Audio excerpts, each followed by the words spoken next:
Hello guys, हम बात करेंगे फर्मी गोल्डन रूल की। फर्मी गोल्डन रूल आपको तभी अच्छे से पता चलेगा जब आपको थोड़ा सा हार्मोनिक परटर्बेशन की जो लास्ट वैल्यू का जो लास्ट रिजल्ट आता है उसका थोड़ा पता होगा। ये उसी का रिजल्ट है, ठीक है। तो ये सारी जो थ्योरी चली है ना, ये हार्मोनिक परटर्बेशन की ही चली हुई है। तो देखो, फर्मी गोल्डन रूल को हम क्या बोलते हैं? Transition to continuum states.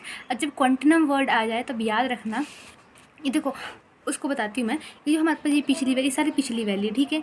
बस इतना पता है, हम यहाँ पे टी से एन से लेके एम तक कर देते हैं। रुको मैं आपको बताती हूँ वो चीज़ भी, एक सेकेंड।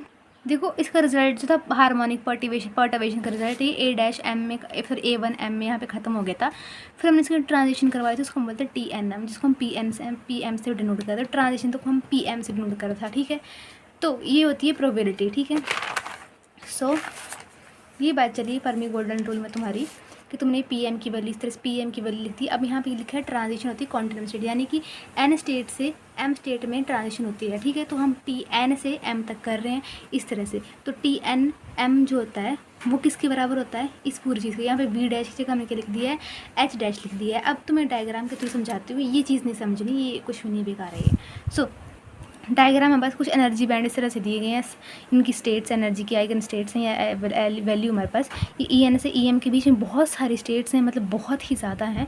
और इसको हम बोलते हैं कंटिन्यूम स्टेट। और ये बाकी जो ये डिस्क्रीट स्टेट होती है, इनकी डेंसिटी जो होती है रो ऑफ ई एम की ज़्यादा ना यहाँ पे स्टेट्स, तो रो ऑफ ई एम इसको डेंसिटी को नाम देते हैं कि रो ऑफ ई एम होती है हमारे पास, ठीक है। उस डायग्राम को मैंने थोड़ा अच्छे से बना दिया, ड्रॉ कर दिया है। अब यहाँ पे रो ऑफ ई एम मैंने आपको ये बता दी, सारा वो लिखा है रो ऑफ ई एम क्या होता है, ठीक है। अब ये सारी वही चीज़ चली हुई है। अब ट्रांस जो हमारे पास जो टी लिखा है, टी क्या होता है हमारे पास? T is equals to E M से लेके E M plus D E M तक हमारे पास ट्रांजिशन होगी। यहाँ पे rho of E M D M इस तरह से, ठीक है। Rho of E M D M हमारे पास होते हैं और साथ में transition probability T is equals to ये चीज़ आ जाएगी। जो आपकी ये वैल्यू थी ना, ये वाली वैल्यू, यानी कि ये वाली वैल्यू, सारी की सारी वैल्यू जो आप यहाँ भर देंगे, फिर इस तरह से आपके पास वैल्यू आ जाएगी, ठीक है।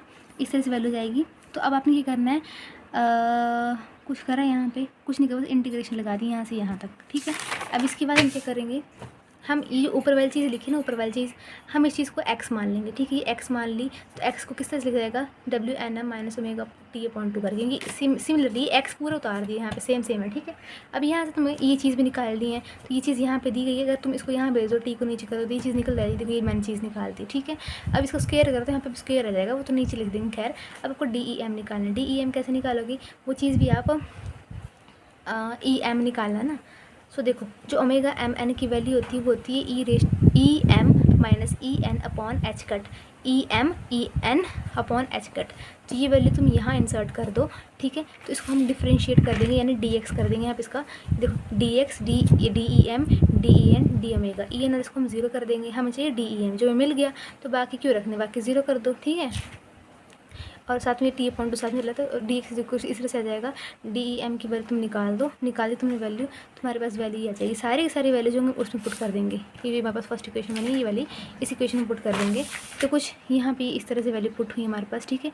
अब हमने क्या करा, जो टी का स्क्वायर ऊपर चढ़ा दिया, 2x स्क्वायर नीचे रहने दिया, जो चीज़ें कट रही हैं वापस में काट दी। साइन वाले को सॉल्व करेंगे तो हमारे पास पाई ही वैल्यू आएगी, यानी कि इस तरह से जो चीज़ें कट रही मैंने काट दी, इसको पाई बोलते हैं। बाकी जो रिमेनिंग टर्म बची इसको हम बोलते हैं कि हमारे पास होता है फर्मी ट्रांजिशन प्रोबेबिलिटी। तो शुरू में हमने क्या करा, ये तो ट्रांजिशन प्रोबेबिलिटी को क्या टी अपॉन टी करके लिख देते हैं हम। तो ये टी जो था यहाँ पे, टी जो था ये टी कट के मेरे पास इसे आ जाता है, ठीक है।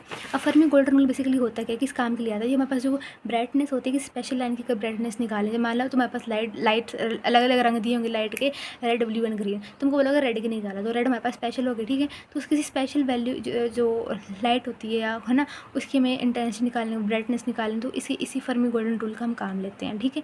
ये एक्चुअली होती है, ट्रांजिशन होता है एक स्टेट से दूसरी स्टेट की तरफ, उसको बोलते हैं फर्मी गोल्डन रूल, ठीक है।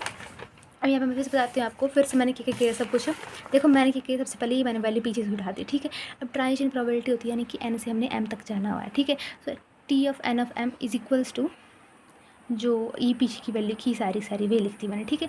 अब मैंने तुमको बताया क्वांटिनम स्टेट्स, यानी कि इस डायग्राम से क्या रखना कि रो ऑफ ई एम मेरे पास बनता है, यानी कि जो ट्रांजिशन हो रही है ना, टी एन एम जो होता है, T is equals to T N M into rho of E M D M, यानी ये चीज़ ये याद रख लो, बाकी हो जाएगा। Thank you.